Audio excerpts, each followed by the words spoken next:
Dobrý deň, milí kamaráti. Dozvedel som sa jednu vec. Nebol som dlho na TikToku, ale čo sa už deje na TikToku, to už ma prebačením série.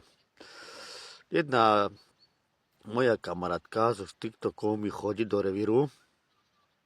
To znamená, že bere fľašky zo kontajnera. Mne sa to nepáči. A ona si dovolila chodiť bez môjho povolenia. Ako vidíte na moju tvár, som nervózny. Že ako si ona toto mohla dovoliť. Revír košiarok je iba môj a nie jej. A ona si za to zarába peňažky za môj revír. Natálka, ja s týmto videom odkazujem na teba, aby si s tým prestala. Lebo mne sa to nepáči. Dobre počuješ, nepáči sa mi. Viete, ľudia, až ma smedí. Hádajte, kde som. Hádajte, kde ja som.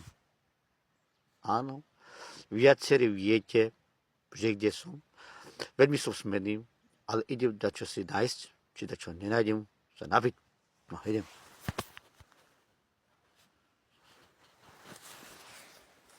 Áno, dobre vidíte. Áno, kamaráti. Dobre vidíte. Som tu, kde som.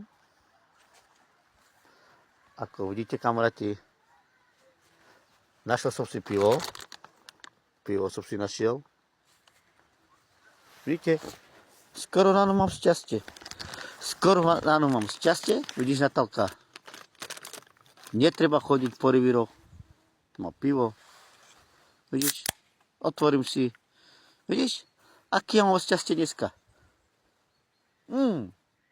Chutné. Takže, Natálko, prestaň mi chodiť po revíre. Lebo uvidíš.